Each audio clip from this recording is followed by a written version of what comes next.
전국에선 지금 어떤 소식들이 화제일까요? 고향 소식을 지역신문으로 알아보는 클릭 전국은 지금입니다. 첫 번째, 강원일보부터 보겠습니다. 강원에서는 잇따른 노인들의 성범죄가 심각한 사회 문제로 떠오르고 있습니다. 충격적인 것은 피해 대상인데요. 주로 유아나 장애인, 심지어 친지 등이 그 범행 대상이라는 겁니다. 실제로 어제 강원에서는 70대 노인이 유아를 강제로 추행해 징역형을 선고받는가 하면 80대 노인이 장애인을 추행해 재판에 넘겨지기도 했습니다. 하지만 노인 성범죄자의 경우 고령이다 보니 실형보다는 집행유예가 선고되는 경우가 많다는데요. 때문에 노인 성범죄에 대한 사회적인 대응이 다소 미진하다는 지적입니다. 결국 사회적 약자인 피해자들만 씻을 수 없는 고통을 받고 있는 건데 비뚤어진 노인 성범죄, 사회적 고민과 함께 대책 마련이 시급해 보입니다. 다음은 전북일보 보겠습니다. 버스 택배를 이용하시는 분들은 특히 눈여겨볼 소식인데요.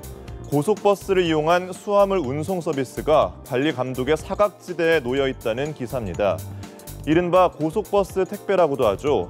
버스에 짐을 싣고 목적지에 도착하면 받는 사람이 직접 물건을 찾아가는 방식인데요. 문제는 물건을 맡기거나 찾아가는 과정에서 따로 인적 사항을 기재하는 일이 전혀 없다는 겁니다.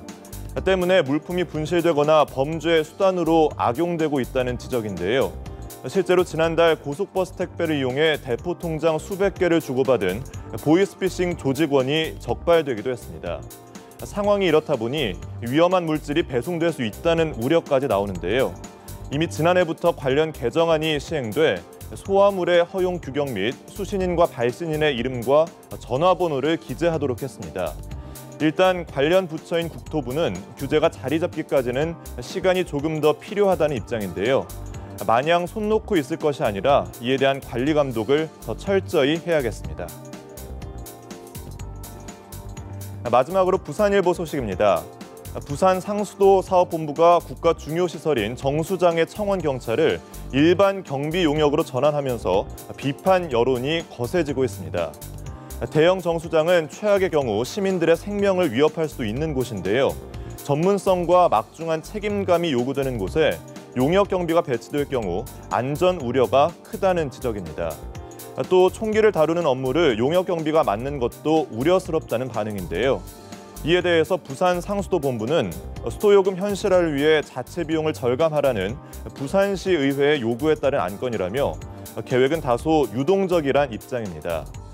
물은 사람의 생명권과 다름없는데 어떻게 이런 결정을 내릴 수 있는 건지 이해가 안 된다는 시민들의 의견이 지배적입니다.